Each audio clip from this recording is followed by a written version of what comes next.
শরীফে চলে গেল।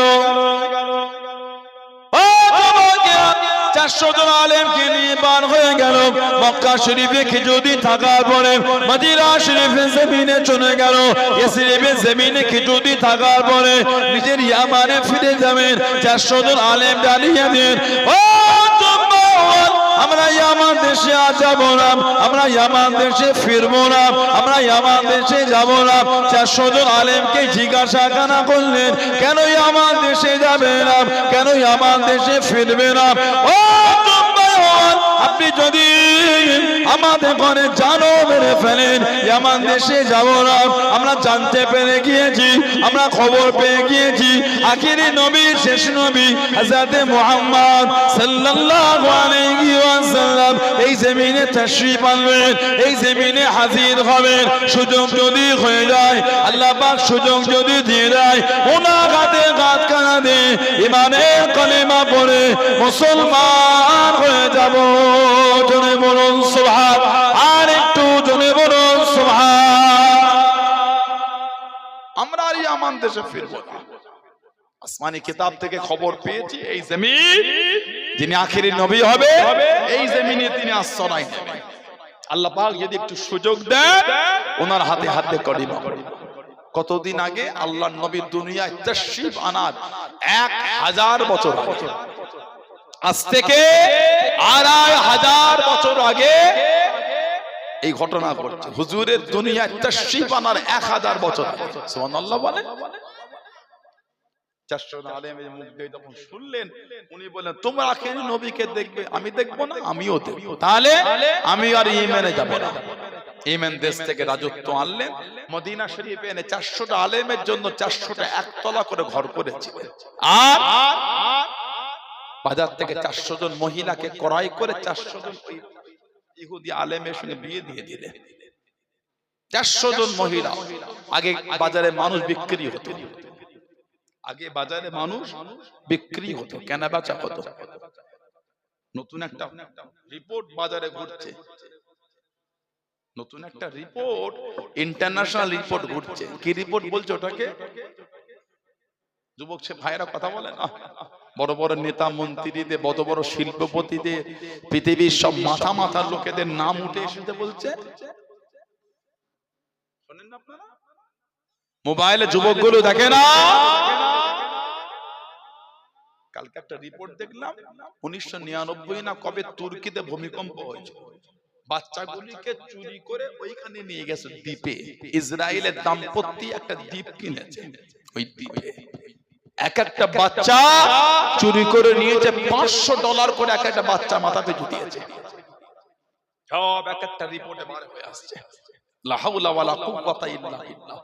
যাদের করে আমরা এত সম্মান, পৃথিবীর এক একজনকে মাথা বড় বড় শিল্পপতি বলে সম্মান দেন, শিক্ষিত বলে বৈজ্ঞানিক, তাদের কর্মগুলি এই ফাইলে সব প্রকাশ হচ্ছে।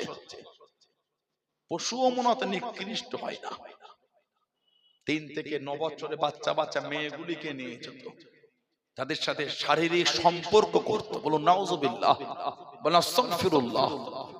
ইসলাম আধুনিকতার বিরোধিতা না, ইসলাম এই অসভ্যতার বিরোধিতা। আমার ইসলাম আধুনিকতার বিরোধিতা নয়, আমার ইসলাম হলো অসভ্যতার বিরোধিতা। কিসের আধুনিকতার নামে অসভ্যতা আমি শুরু করে দিই? আপনি ইসলাম জানেন, আপনি ইসলামকে নিয়ে পড়েছেন।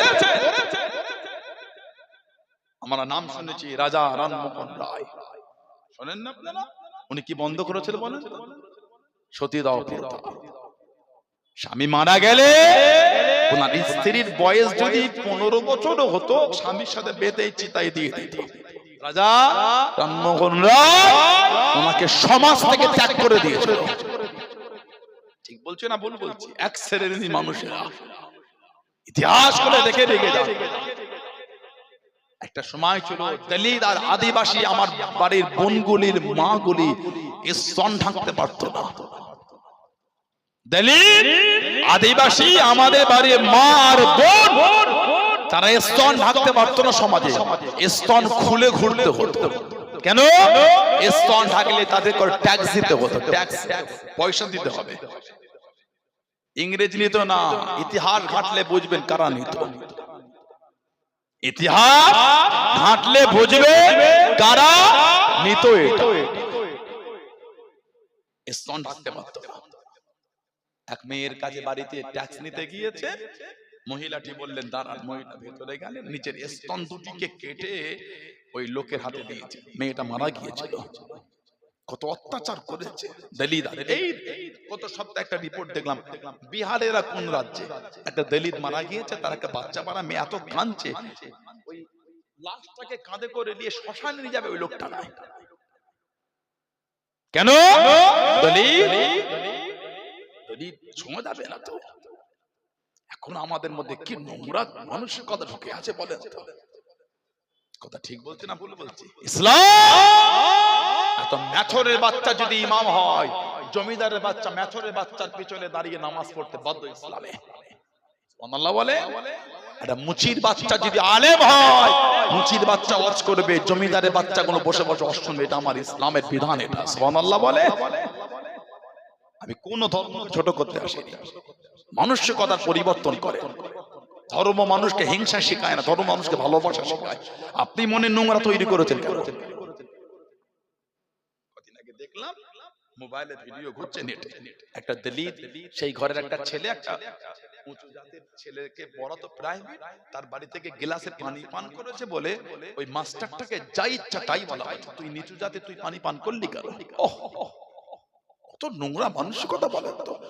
এই সভ্য সমাজে এই অভদ্র গুণ এখনো বেঁচে আছে, লজ্জা লাগে আমাদের। যখন মানুষ চাঁদে গিয়ে বাস করার জন্য প্ল্যান তৈরি করছে, যখন মানুষ চাঁদে পানি খুঁজছে, চাঁদে মানুষ বাস করবে, এই প্ল্যান তৈরি হচ্ছে, সেই সময় আজও আমাদের মনের মধ্যে থেকে নোংরা বার করতে পারি না। দলিত বাড়ির মা বোনগুলি স্তন ঢাকতে পারত। প্রথম তাদের করে এই অধিকার দিয়েছে, ওনার নামটা জানেন? হযরতে টিপু সুলতান রহমাতুল্লাহ। জোরে বলে, জোরে বলা গেল না?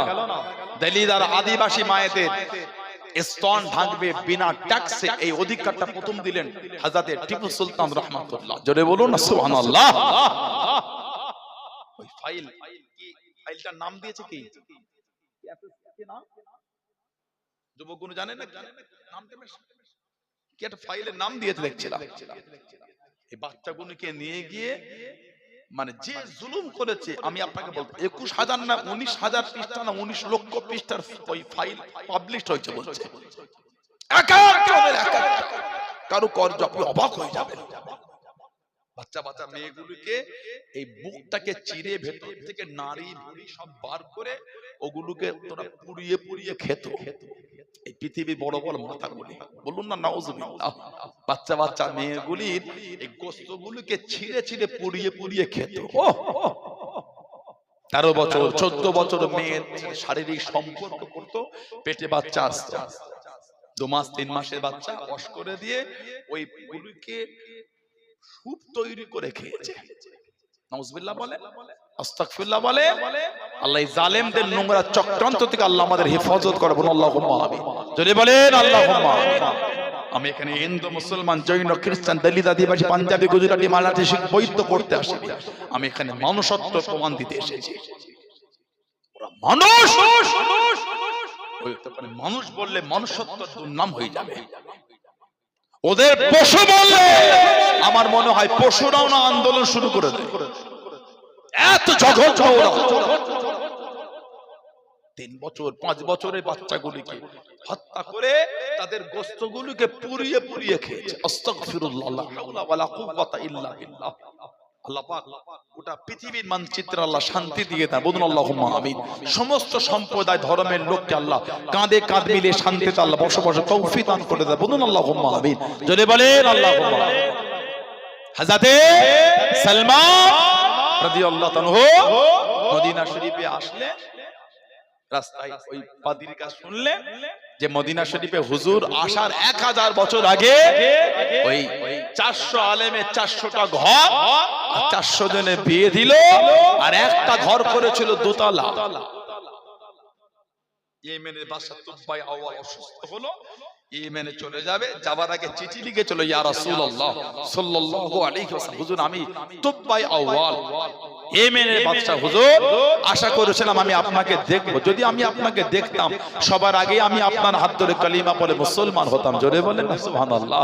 হয়তো আমার নসিব আর হলো না, আমি চলে যাই, তবে ইয়া রাসূলুল্লাহ সাল্লাল্লাহু আলাইহি ওয়াসাল্লাম, হুজুর আমি এখন থেকে আপনার উপর ঈমান আনলাম, আর এই ঘর আপনি হিজরত করে আসবেন, কে ঘর দেবে না দেবে আমি এখন থেকে আপনার কদমে হাদিয়া করে গেলাম। জোরে বলে। আর হুজুর কিয়ামতে আপনি আমাকে ভুলবেন। একটা চিঠি লিখলো, চিঠি লিখে আলেমের হাতে দিয়ে বলে এই চিঠিটা তোমাকে দিলাম, আখেরি নবীর হাতে পৌঁছে দেবে, তুমি যদি দেখতে না পাও তুমি অন্যকে ওসিয়াত করবে, আর তাকে বলবে সেও যদি দেখতে না পায় সেও যেন অন্যকে ওসিয়াত করে, চিঠি যেন হুজুরের কাছে যায়। আল্লাহ নবী টুকটুক করে বার হয়ে গেলেন। ও যুবকেরা, ও আমার মুরব্বি বাপ জানেরা, মায়েরা, বোনেরা, মগিরা, আল্লাহ নবী সাল্লাল্লাহু আলাইহি ওয়াসাল্লাম মদিনা শরীফে রওনা হয়ে গেলেন, হিজরত করলেন। মদিনা শরীফে প্রথমে গেলেন না, মদিনা শরীফে বাইরে রয়ে গেলেন, জায়গাটার নাম হলো কুবা। আল্লাহ নবী এই কুবা নামক জায়গাতে একটা মসজিদ তৈরি করে দিলেন। কিতাবের মধ্যে পাওয়া যায়, হাদিস শরীফের মধ্যে পাওয়া যায়, আল্লাহ নবী জানিয়ে দিলেন যে ব্যক্তি মসজিদে কুবাতে 2 রাকাত নফল নামাজ পড়বে, আল্লাহ রাব্বুল আলামিন ওই ব্যক্তির নামায় আমালে একটা উপরার সওয়াব লিখে দেবেন। জোরে বলুন সুবহান। আর একটু জোরে বলুন সুবহান। ও যুবক সাহাবারা ডাকা শুরু করে দেন, হুজুর আমার বাড়িতে চলেন, হুজুর আমার বাড়িতে ওঠেন, খেজুরের হালুয়া করেছি, জবদালা রান্না করেছি, হুজুর আপনার মেহমানদারি হবে, হুজুর আমার বাড়িতে চলেন, হুজুর আমার বাড়িতে ওঠেন। আল্লাহ নবী সাল্লাল্লাহু আলাইহি ওয়াসাল্লাম হুজুর আমার জানিয়ে দেন, ও বাবা সাহাবারা সবাই আমাকে বললে কিভাবে যাব, আমি নবী তো একা, আল্লাহ পাকের হুকুমে আমার এই উটটা পরিচালিত হয়, যার বাড়ির সামনে গিয়ে বসবে আমি নবী তার বাড়িতে গিয়ে উঠবো। জোরে বলুন সুবহান। সবাই আমাকে ডাকছো, কার ঘরে যাবো, ছেড়ে দাও, এই উট যার ঘরের সামনে বসে তার ঘরে গিয়ে উঠবো। এই উটটা যার বাড়ির সামনে যেত সেই খুশি হয়ে যেত, আর যেই বাড়ির সীমানা টপ করা মন খারাপ হয়ে যাচ্ছে, হুজুর হয়তো আমার বাড়িতে হলো না, আবার যার বাড়িতে যায় খুশি হয়ে যায়, যেই ওই বাড়ির সীমানা অতিক্রম মন খারাপ হয়ে যায়। এই উট ঘুরে ঘুরে হযরত আবু আইয়ুব আনসারী রাদিয়াল্লাহু আনহু ওনার বাড়ির সামনে থেকে বসে গিয়েছিল। জোরে বলুন না সুবহানাল্লাহ। হুজুরের মুহাব্বতের সাহাবী, হুজুর ওই ঘরে উঠলেন, ঘরটা ছিল দোতলা, যেটা হুজুরের কদমে 1000 বছর আগে হাদিয়া করা হয়েছিল। সুবহানাল্লাহ বলবেন না? জোরে বললেন আলহামদুলিল্লাহ। হুজুর গেলেন, সব দাঁড়িয়ে আছেন। এক বর্ণনা এসেছে জানার কাছে হুজুরের ওই চিঠিটা ছিল, হুজুর নিজের থেকে চেয়ে দিলেন, তোমার কাছে আমার একটা চিঠি আছে, চিঠিটা আমাকে দাও। আল্লাহর নবী নিজের থেকেই চেয়ে নিয়েছিলেন। জোরে বলবেন না সুবহানাল্লাহ। এই যে হুজুর হিজরত করে যাচ্ছে, হযরত সালমান রাদিয়াল্লাহু আনহু লাস্ট পাদ্রী কামরিয়ার পাদ্রীর কাছ থেকে বলে যখন চলে আসছে ইয়াসরিব বা ইয়াসরাব, রাস্তায় ওনাকে বন্দী করে নিল। বড় কাফেলা ওনাকে একা পেয়ে বন্দী করে, যেমন হুজুরের সাহাবী ছিলেন জানাকে আমাদের নবী তায়েফে গিয়েছিলেন, হযরত যায়েদ ইবনে হারেসা রাদিয়াল্লাহু তাআলা। হযরত যায়েদ ইবনে হারেসা রাদিয়াল্লাহু তাআলা ওনার আব্বা আম্মার সাথে সফরে বার হলেন, এক বড় কাফেলা ওই কাফেলাটাকে লুট করলো। ওই কাফেলা থেকে যায়েদ ইবনে হারেসাকে নিয়ে গেলেন, 8 বছর বয়স তখন হয়নি। ওনাকে নিয়ে এসে মক্কা শরীফে একটা মেলা হতো, কাজের মেলা, এই মেলাতে এনে বিক্রি করে দিল। হযরত সাইয়্যিদা তাহিরা তাইয়্যিবা মা খাদিজা রাদিয়াল্লাহু আনহা ওনার ভাইয়ের ছেলে ওই মেলা থেকে বেশ কয়েকটা বাচ্চাকে কিনে আনলো। হযরত মা খাদিজা গেলে ফুফুজানকে বলে, ফুফুজান এই বাচ্চাগুলোর মধ্যে যেটা পছন্দ বলেন আমি ওটাই আপনাকে হাদিয়া করব।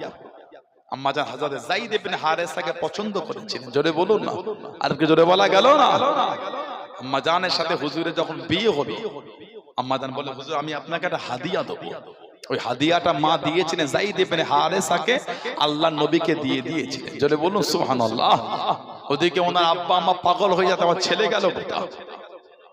ওই এলাকার কিছু মানুষ হজ করতে এসে দেখলো যায়েদ ইবনে হারেসা কত বলে আমাকে 400 দিরহামের বিনিময়ে বিক্রি করেছে।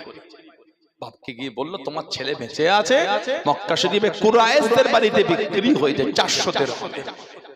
উনি আর ওনার ভাই এই 400 দিরহাম মুক্তিপণ হিসাবে আল্লাহ নবীর কাছে দিয়ে দাঁড়িয়ে গেলেন। আল্লাহ নবীকে গিয়ে জানিয়ে দেন, ও হযরত মুহাম্মদ সাল্লাল্লাহু আলাইহি ওয়াসাল্লাম, আপনি হলেন কুরাইশ খানদানের ছেলে, আপনার লোকে ভালো করেন, লোকে ক্ষতি আপনারা করেন না। আমার ছেলে যায়েদ ইবনে হারেসা আপনার কাছে আছে, আমার ছেলেকে ফিরিয়ে দেন, আমার ছেলেকে দিয়ে দেন। তার জন্য আমি 400 দিরহাম মুক্তিপণ হিসাবে এনেছি। ও আল্লাহ নবী জানিয়ে দিন, আল্লাহ নবী শুনিয়ে দিন, আমার টাকা লাগবে না, তাকে আমি নেব না। আমি নবী যায়েদ ইবনে হারেসাকে ডেকে দিলাম, সে যদি যেতে যায় স্বেচ্ছায় চলে যাবে, আমার কোনো কষ্ট নয়, আমার কোনো দুঃখ নয়। সে যদি যেতে না যায় আপনার জোর করতে পারবেন না। আল্লাহ নবী সাল্লাল্লাহু আলাইহি ওয়াসাল্লাম তো কোনো দিনে দাওয়াত শুরু করেন নাই। হযরত যায়েদ ইবনে হারেসাকে ডাক দিয়ে দেন, ও বাবা যায়েদ, তুমি কি নাকে চেনো? আমি নাকে চিনি, ইনি আমার আব্বা জান। তুমি কি নাকে চেনো? আমি নাকে চিনি, ইনি আমার চাচাদার। তোমাকে নিতে এসেছে, তুমি কি উনাদের সঙ্গে যাবে? তুমি কি উনাদের সাথে যাবে? হযরত যায়েদ আল্লাহ নবী সাল্লাল্লাহু আলাইহি ওয়াসাল্লাম সামনে দাঁড়িয়ে জানিয়ে দে, ও হযরত মুহাম্মদ সাল্লাল্লাহু আলাইহি ওয়াসাল্লাম, আমি যায়েদ উনাদের সাথে যাব না, আপনার কাছে থাকতে যাই, আপনার কাছে থাকবো আমি। ও আল্লাহ নবী এত খুশি হয়ে গেলেন। আল্লাহ নবী হযরত যায়েদের হাতটাকে ধরে টেনে নিয়ে গিয়ে কাবা শরীফের সামনে দাঁড় করে আল্লাহ নবী আওয়াজ দিয়ে জানিয়ে দেন, আল্লাহ নবী আওয়াজ দিয়ে শুনিয়ে দেন, ও কুরাইশের বাড়ির সন্তানেরা, আমি মুহাম্মদ সাল্লাল্লাহু আলাইহি ওয়াসাল্লাম আজ থেকে আমার সমস্ত মালপত্র সবকিছুতে হযরত যায়েদের হকদার হয়ে গেল। জোরে বলুন সুবহান, আর একটু জোরে বলুন সুবহান। আজ থেকে আমার মালপত্র সম্পদ সবে হকদার হয়ে গেল আমার যায়েদ ইবনে হারেসা। এত খুশি হয়ে গেল। ওনার আব্বা বললেন, এই হযরত মুহাম্মদ সাল্লাল্লাহু আলাইহি ওয়াসাল্লাম, আপনি আমার ছেলেকে এত সম্মান দিলেন, আমি চাই আমার ছেলে আপনার কাছেই থাকুক। বলুন না সুবহানাল্লাহ। আল্লাহ নবী ওনাকে 8ম হিজরিতে পাঠিয়েছিলেন জঙ্গে মুতা বা মাউতার যুদ্ধ। আল্লাহ নবী সাল্লাল্লাহু আলাইহি ওয়াসাল্লাম 8ম হিজরিতে জঙ্গে মুতা বা মাউতায় পাঠিয়ে 1 নম্বরে দায়িত্ব দিল যায়েদ ইবনে হারেসা। উনি শহীদ হয়ে গেলে হুজুর ওনার ঘরে গেলেন, বাচ্চা মেয়েটা আমার হুজুরকে জড়িয়ে ধরে কাঁদছে, আল্লাহ নবীও কাঁদছে। সাহাবারা বলে, হুজুর আপনি এত কাঁদলেন? হুজুর কাঁদছেন আর বলছেন, ও আমার সাহাবারা, ভালোবাসার মানুষের ভালোবাসার কান্না এটা। আমার যায়েদ, আমি নবীকে খুব ভালোবাসতাম, যায়েদের জন্য আমি নবী, আমার চোখে আজকে পানি এসে গেল। বলুন না সুবহানাল্লাহ। আল্লাহ নবী সাল্লাল্লাহু আলাইহি ওয়াসাল্লাম মক্কা শরীফে গেলেন। মক্কা শরীফ থেকে মদিনা শরীফে গেলে কিতাব এসেছে হযরত সালমান রাদিয়াল্লাহু আনহু এই ওনাকে বন্দী করে নিলেন। উনি কাঁদছেন, আল্লাহ গোলাম হয়েছে আমার দুঃখ নাই, তবে বিক্রি যেন মদিনা শরীফে হয়। কেন? মদিনা শরীফে বিক্রি হলে গোলাম হলো, আখেরি নবীকে তো দেখতে পাবো। আল্লাহর হুকুম ওনাকে নিয়ে গিয়ে মদিনা শরীফে বিক্রি করেছে। বলুন না সুবহানাল্লাহ।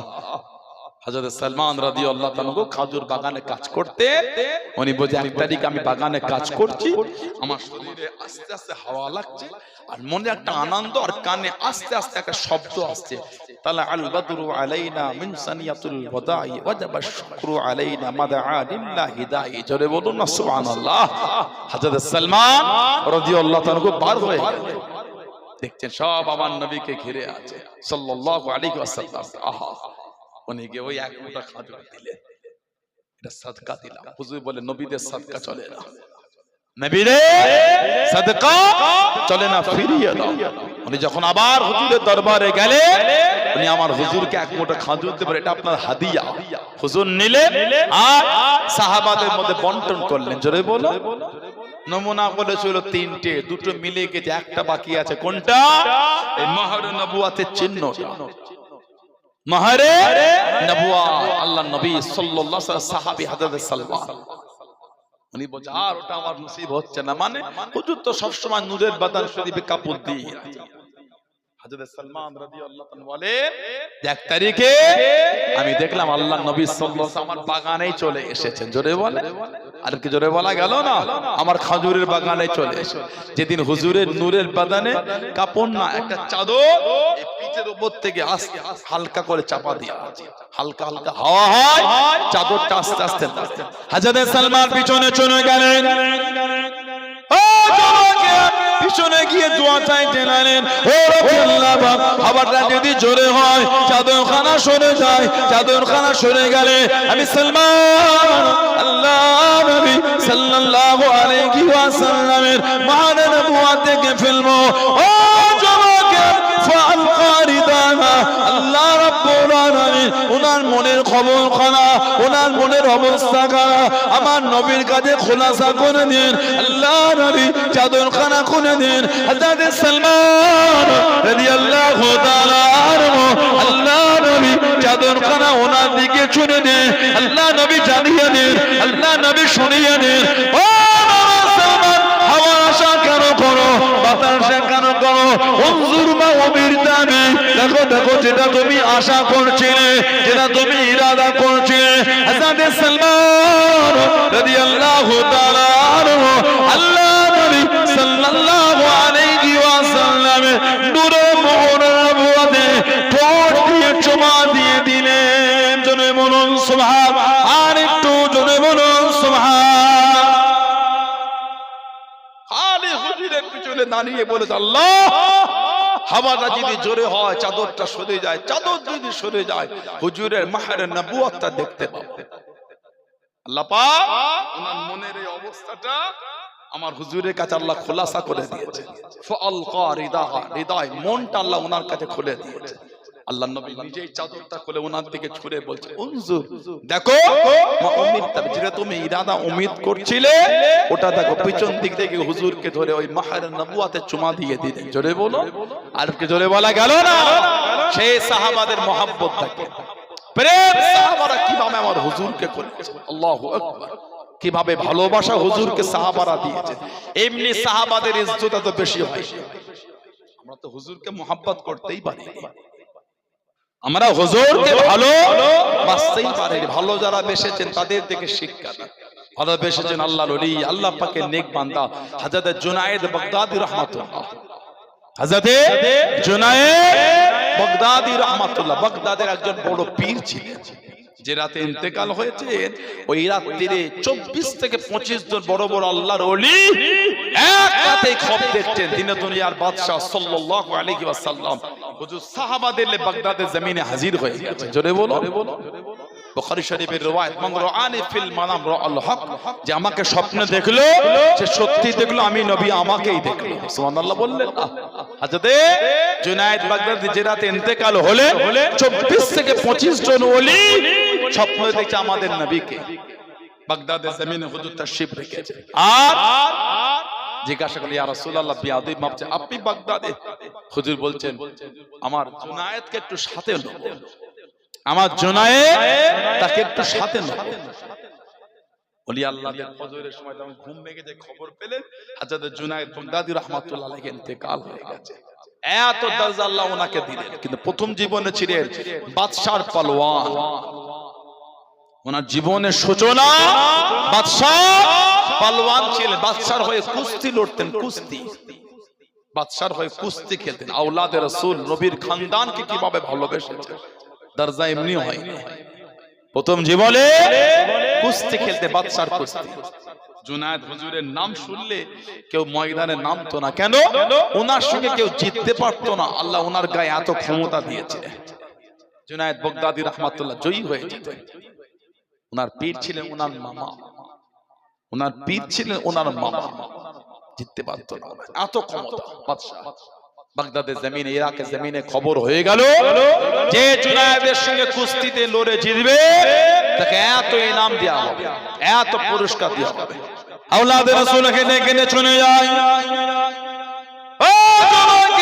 আল্লাহ নবী সাল্লাল্লাহু আলাইহি ওয়াসাল্লাম হুজুরের খানদান, হুজুরের বংশধর হেঁটে হেঁটে চলে যায়। বড় কষ্ট সংসারের মধ্যে, বাচ্চাদের বড় কষ্ট, বাচ্চাদের ভোকা সহ্য করতে না পেরে বাগদাদের জমিনে পার হয়ে গেল। কোথায় কি জোগাড় করতে পারি, কোথায় কিছু কি আমি পাই, সেই নিয়েতে পার হয়ে গেলেন। ও যুবকের খবর খারাপ শুনতে পেয়ে গেলেন। আওলাদে রাসূল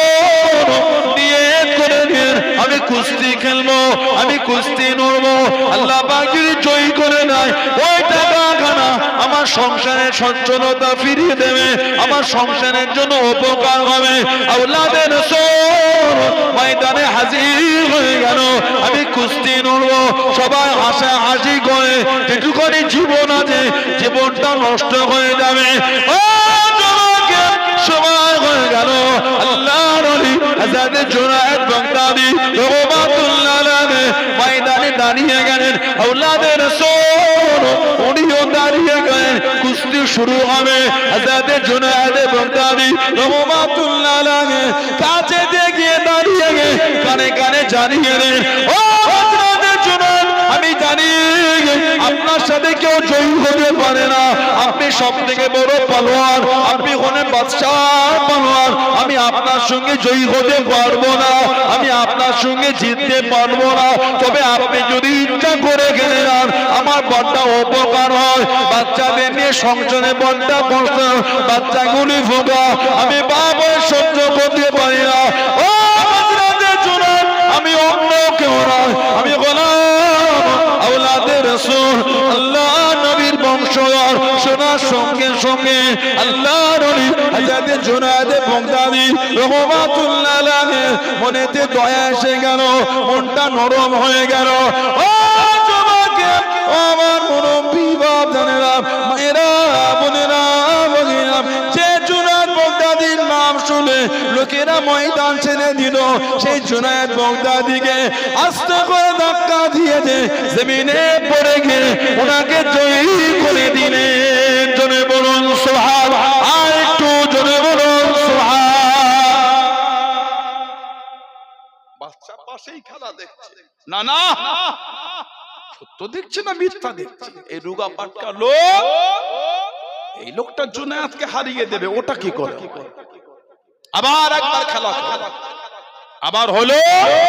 জুনায়েদ বাগদাদি রহমাতুল্লাহ জমিনে পড়ে গেল। ওই মানুষটি জুনায়েদ বাগদাদি হুজুরের বুকের উপর বসেছে। জয়ী হলে উনি মাল নিলেন, চলে গেলে। এদিকে জুনায়েদ বাগদাদিকে বাদশার দরবার থেকে বার করে দেওয়া হলো। তোকে এত কষ্ট করে খাওয়া দাওয়া করি পালোয়ান বানিয়েছি, তুই হেরে গেলি, তুই হেরে গেলি। হযরত জুনায়েদ বাগদাদি রহমাতুল্লাহ আলাইহি পার হয়ে গেলে, জ্বর করে কাঁদছেন, রাত্রিরে ঘুমাচ্ছে। আল্লাহর হুকুম, দুনিয়ার বাদশার সঙ্গে আল্লাহর হুকুম জিয়ারত নসিব হয়ে গেল। জোরে বল, আর কি জোরে বলা গেল না? আল্লাহ নবী সাল্লাল্লাহু আলাইহি ওয়াসাল্লাম বলেন, জুনায়েদ, তুমি আমার খাতির আমার আওলাদকে তুমি আজকে জয়ী করে দিয়েছো। আমি রাসূলুল্লাহ খুশি হয়ে গেছি। জুনায়েদ, আমি রাসূল বলে দিলাম, আমি নবী, আমার শাফাআত সুপারিশ কিয়ামতে তোমার জন্য ওয়াজিব হয়ে গেল। জোরে বল, আর কি জোরে বলা গেল না? সুবহানাল্লাহ। সে হুজুরে ভালোবাসা মহব্বত তৈরি করে। নাজাত বললেই নাজাত, ভালোবাসা বললেই ভালোবাসা। এখন নোংরামি বন্ধ হলো না সমাজে? আমাদের খারাপ কর্মগুলি বন্ধ হলো না, কিসের ভালোবাসা? 2 ঘন্টা 5 ঘন্টা 7 ঘন্টা ওয়াজ শুনে ঘরে চলে গেল, বলে আজকে ওয়াজ শুনে আর মানে বিগত সব মাফ হয়ে গেল। আবার নতুন করে যা হবে আবার পরের বছর বসবো, আবার মাফ হয়ে যাবে। নাউজুবিল্লাহ বলে, আস্তাগফিরুল্লাহ বলে। এই কি নোংরা চিন্তা আমাদের চলে এলো। এসে বসেছে, জানবেন আল্লাহ ভালোবেসে বসিয়েছেন হেদায়েতের নূর দেবে বলে। সুবহানাল্লাহ। আল্লাহ পাক যদি ভালো না বাসেন আজকে মাহফিলে বসার কারোর ক্ষমতা হতো না। আমার আপনার ক্ষমতা আছে আল্লাহর ইবাদত করব, আল্লাহ ভালোবেসেছেন বলে তো আমাদের করে ইবাদত করার একটু সুযোগ করে দিয়েছেন। বলুন না সুবহানাল্লাহ। কোরআন শরীফ 15 পারা 16 পারা সূরা কাহফ 18 নম্বর সূরা আল্লাহ বলেছে মাইয়াহুল্লাহু ফাহুয়াল মুহতাদি, মাইয়াহুল্লাহু ফাহুয়াল মুহতাদি। আমি আল্লাহ যাকে হেদায়েত দিই সেই হেদায়েত, আমি আল্লাহ যাকে হেদায়েত দিই সেই হেদায়েত পাই। মানে হেদায়েত আল্লাহর তরফ থেকে হয়, আল্লাহ পাক তাকে হেদায়েত দেন যিনি আল্লাহর কাছে হেদায়েত চান। আমরা সূরা ফাতিহাতে পড়ি না ইহদিনাস সিরাতাল মুস্তাকিম, আল্লাহ আমাদের সরল সহজ সিধে রাস্তার প্রতীক করে। সূরা ফাতিহায় পড়ি না আমরা, তারপরেই বলি সিরাতাল লাযিনা আনআমতা আলাইহিম, আল্লাহ যে রাস্তার উপরে যাদের উপরে আনআমতা আলাইহিম আপনার নিয়ামতগুলিকে আপনি আদা করেছেন, আল্লাহ আমাদের ওই পথের ওই রাস্তার আরোহী করেন। ওটাই হলো আহলে সুন্নাত ওয়াল জামাত, ওটাই হলো জান্নাতে যাবার রাস্তা, ওটাই হলো হেদায়েতের রাস্তা। জোরে বলে, আর একটু জোরে বলা গেল না? আল্লাহ আমাদের করে ওই রাস্তা ওই পথের প্রতীক করে দেন। বলেন না আমিন। জোরে বলেন আল্লাহুম্মা আমিন। আমরা এই রাস্তা ছেড়ে এখন অন্য রাস্তায় চলা শুরু করেছি, এই জন্য আমাদের উপর এত গজব শুরু হয়ে গেছে। আল্লাহ পাক কোরআন শরীফে বলেছেন জাহারাল ফাসাদু ফিল বাররি ওয়াল বাহরি বিমা কাসাবাত আইদিন নাস, জলভাগে স্থলভাগে যা কিছু হয় যা কিছু ঘটে সবই কিন্তু আমাদের কর্মের ফল। জলভাগে আর স্থলভাগে যা কিছু হয় যা কিছু ঘটে সব আমাদের কর্মের ফল। আল্লাহ আমাদের হেফাজত করে। বলেন না আমিন। জোরে বললেন আল্লাহুম্মা। নিজেকে পরিবর্তন করে, নিজেকে ভালো করে। যে নোংরা যে অন্যায় আমাদের সমাজে শুরু হয়, দেখলেন না গত কয়েক মাস খানেক আগে ভূমিকম্প হলো, ওপর ওপর কয়েকবার। দেখেন না ভূমিকম্প কখনো হয়? হাদিস শরীফের কিতাব এসেছে মানুষ যখন আমানাতের মালের খেয়ানাত শুরু করে দেয়, আর সমাজে যখন জেনাটা আম হয়ে যায়, জেনা আমাদের সমাজে এখন জেনাটা আম হয়ে গেছে, কোনো ব্যাপার নাই, কোনো অবৈধ সম্পর্কটা আমাদের সমাজে কোনো ব্যাপার না। নাউজুবিল্লাহ বলেন, আস্তাগফিরুল্লাহ বললেন না। আগে যদি আমাদের সমাজে রাস্তাঘাটে কেউ কথা বলতো তার একটা বিচার হতো। এই তোর ছেলে আমাদের পাড়ায় মেয়েগুলোকে বড্ড জ্বালাচ্ছে, ঠিক না ভুল বলছি, সমাজ ডাকতো। এখন প্রকাশ্য জেনা চলছে, মেন রাস্তার গায়ে উলঙ্গ হয়ে জেনা করছে, গাড়ি যাচ্ছে, ওদের কিছু মনেই হচ্ছে না। নাউজুবিল্লাহ বলবেন, আস্তাগফিরুল্লাহ বলবেন না। জানুয়ারি মাস চলে গিয়ে ফেব্রুয়ারি পড়ে, আজ কত তারিখ? ফেব্রুয়ারি বলে আজ ফেব্রুয়ারি মাসের 5 তারিখ 6 তারিখ। সমাজে যেভাবে অন্যায় শুরু হয়েছে পার্কগুলি যাওয়ার মতো নয়, জাহান্নামের কারখানা তৈরি হয়েছে। এই একটা ছেলে বসে একটা মেয়ে বসে, ওই মহিলাটির পিঠে আরেকটা মহিলা হেলান দিয়ে, এই ছেলেটির পিঠে আরেকটা ছেলে হেলান দিয়ে, এই এত স্বল্প স্বল্প জায়গায় জেনা চলছে। লজ্জা শরম হায়া কিচ্ছু নয়। পার্কে গেলে আপনাকে লজ্জা লাগবে, তাদের লজ্জা লাগছে না। আল্লাহ পাক এই নোংরা থেকে আল্লাহ আমাদের সমাজকে হেফাজত করে। বলেন না আমিন। জোরে বলেন আল্লাহুম্মা আমিন। আল্লাহ আমাদের বাড়ি ভাই বোনগুলিকে সুবুদ্ধি দেয়। বলেন আল্লাহুম্মা আমিন। নোংরামি, অসভ্যতামি, বেহায়াপনা সম্পর্ক হলো স্কুল কলেজ ইউনিভার্সিটি পড়ার নাম করে পার্কে গিয়ে জেনা হলো। 2 মাস 1 মাস 3 মাসে পেটে বাচ্চা হয়ে গেল, ছেলেটা ফোন তুলছে না, সম্পর্ক করছে না, মেয়েটা এবার ডিপ্রেশন চলে যাচ্ছে। কখন বিষ খেতে যাচ্ছে, কখন গলায় দড়ি দেবে বলছে, কখন গায়ে আগুন দেবে বলছে। ঠিক বলছে না ভুল বলছে? সমাধান হয়ে গেল? বিষ খেলে গলায় দড়ি দিলে গায়ে আগুন দিলে সমাধান হয়ে গেল? না না, কিসের সমাধান? যে নোংরামি করলো তার শাস্তি হলো না, সমাধান হবে কি করে? তবে যদি ছেলে আর মেয়ে উভয়ের সম্মতিক্রমে হয়, শুধু ছেলেটাকে দোষ দিলে হবে না। যখন সম্পর্ক করলেন তখন আপনার সদিচ্ছা ছিল, তখন আপনার মনে এটা আশা ছিল, এখন আপনি ওরকম করছেন কেন? ঠিক বলছি না ভুল বলছি? যদি কোনো ছেলে তাকে মিথ্যা প্রতিশ্রুতি দিয়ে সম্পর্ক করে, সেই প্রতিশ্রুতি আদায় না করে, সেটার জন্য ছেলেটা দায়ী। যদি কোনো ছেলে আর মেয়ে কোন প্রতিশ্রুতি ছাড়া উভয়ের স্বইচ্ছায় যদি সম্পর্ক করে, এর জন্য ছেলে মেয়ে উভয় দায়ী, একজন কেউ দায়ী না। আল্লাহ পাক আমাদের নোংরামি থেকে আল্লাহ আমাদের সমাজে ভাই বোনগুলোকে আল্লাহ হেফাজত করে, বলেন আল্লাহুম্মা আমিন। কি শুরু হয়ে গেছে চতুর্দিকে, পার করে এখন জেনার আড্ডাখানা হয়েছে, পার ওগুলি জেনার আড্ডাখানা হয়েছে, ধর্ষণের আড্ডাখানা হয়েছে পার্কগুলি, আস্তাগফিরুল্লাহ। কিছু কিছু রেস্টুরেন্ট হয়ে যায় জেনার আড্ডাখানা। চেয়ার টেবিল থাকে, ছোট ছোট কেবিন থাকে, মানে 3টে 4টে সিট ফেলা থাকে, একটা ছোট্ট বার পর্দা থাকে, ওখানে কটিং বেল থাকে। ফ্যামিলি সবাই বাইরে খেতে লজ্জা বোধ করে, তো ওই জন্য মাকে নিয়ে বোনকে নিয়ে এসেছে ওই ঘিরার মধ্যে 2 প্লেট খাবার অর্ডার দিল, বিরিয়ানি হোক যাই হোক অর্ডার দিল, ওই ভেতরে ঢুকে ওই আধ ঘন্টা ওর মধ্যে জেনা হচ্ছে। নাউজুবিল্লাহ বলবেন না, আমি কিন্তু আপনার সাথে মজাক করতে আসিনি। সানাউল্লাহ সিদ্দিকী আপনাদের কাছে মজাক করতে আসে। আস্তাগফিরুল্লাহ, লা হাওলা ওয়ালা কুওয়াতা ইল্লা বিল্লাহ। কি শুরু হয়ে গেল ইসলাম, এত ইজ্জত মেয়েদের দিল, আমাদের বাড়ির মেয়েগুলো এত নোংরা হয়ে গেল। আল্লাহ রাসূল সাল্লাল্লাহু আলাইহি ওয়াসাল্লাম বলেছেন, আল জান্নাতু তাহতা আকদামাল উম্মাহাত, ছেলেরা তোমাদের জন্য জান্নাত আল্লাহ তোমার মায়ের কদম দুটোকে বানিয়েছে। জোরে বলে, আর কি জোরে বলা গেল না? এই কদমের নিচে আল্লাহ তোমাদের জান্নাত করেছে। আর আমাদের বাড়ির কিছু কিছু বোন কিছু নোংরা বোন, তুমিও তো একদিন মা হবে, তোমার সংসার হবে, সেদিন তুমি মুখ দেখাবে কোথা? জুলুম করছো তুমি জানো? পৃথিবীর মানচিত্রে এমন একটা সময় ছিল যে সময় মেয়েদের কোনো ইজ্জত ছিল না, মেয়েদের কোনো সম্মান নাই। নিজের বাপ নিজের মেয়ের সঙ্গে জেনা করত, নাউজুবিল্লাহ বলে। নিজের ভাই নিজের বোনের সঙ্গে জেনা করত, নাউজুবিল্লাহ বলে। নিজের ছেলে নিজের মায়ের সঙ্গে জেনা করত, নাউজুবিল্লাহ বলে। এই সময়কে পরিবর্তন করার জন্য আল্লাহ আমার হুজুরকে পাঠিয়েছেন। জোরে বলো, আর কি জোরে বলা গেল না? আমাদের সমাজ একটা মিথ্যা মেসেজ চলে যে ইসলামে মেয়েদের কোনো ইজ্জত নাই,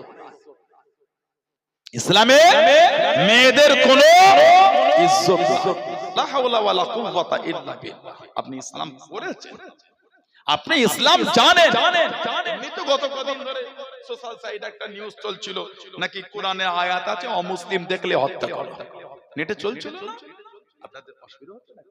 বিরক্ত লাগে আপনাদের? আমি কোন ধর্মকে ছোট করতে আসিনি, আমি অন্য ধর্মকে ছোট করার, যার যারা ভালো লাগে সে সেটা করে। আমি ইসলামকে ভালোবাসি, আলহামদুলিল্লাহ আমি ইসলামের নীতিতে মজবুত, ইনশাআল্লাহ বলে, আলহামদুলিল্লাহ বলে।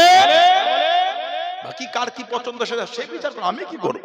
তবে ইসলামে এরকম কোন শব্দ নাই যে অমুসলিম দেখলে হত্যা করো। আপনি মিসগাইড করছেন ইসলামের বিধানটাকে। কোরআন শরীফ 9 নম্বর সূরা সূরা তাওবা, ওই 5 নম্বর আয়াত নেটে ঘুরছে খুব হই হই করে। ঠিক বলছি না ভুল বলছি? আপনি জানেন, আপনি ওই আয়াত সম্পর্কে জানেন, ওই আয়াতের শানে নজুলটা পড়বেন।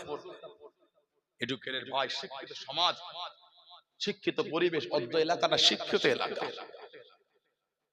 আপনারা কোরআন শরীফ বাংলা গুগলে গিয়ে পাবেন, প্লে স্টোরে গিয়ে পাবেন, বাংলা কোরআন লোড করে নেবেন, আমার মুছে দেবেন 15 মিনিট পরে, ওইটা খালি পড়বেন। আমি বলে দিচ্ছি কোনটা পড়বেন। কোরআন শরীফ 9 নম্বর সূরা সূরা তাওবা 1 নম্বর আয়াত থেকে 6 নম্বর আয়াত পর্যন্ত বাংলার পড়বেন, তারপর আবার মুছে দেবেন যদি ইচ্ছা হয়, একবার পড়বেন। এর পিছনে হিস্টরি হল আল্লাহ নবী সাল্লাল্লাহু আলাইহি সাল্লাম 6ষ্ঠ হিজরিতে কাবা শরীফে যাচ্ছিলেন, সাহাবাদের হুজুরকে হুদাইবিয়া বলে একটা জায়গায় আটকে দেয়। হুদাইবিয়া হুজুরকে বললে এই বছর যাওয়া হবে না, আগামী বছরে আসবেন, 3 দিনের বেশি থাকতে দেবো না, এবছর হবে। আর বেশ কয়েকটা চুক্তির মধ্যে একটা চুক্তি হয়েছিল, আমাদের মধ্যে 10 বছর ঝগড়া হবে না, আমাদের উভয়ের মধ্যে 10 বছর কোনো ঝগড়া হবে না, অশান্তি হবে না। এই চুক্তি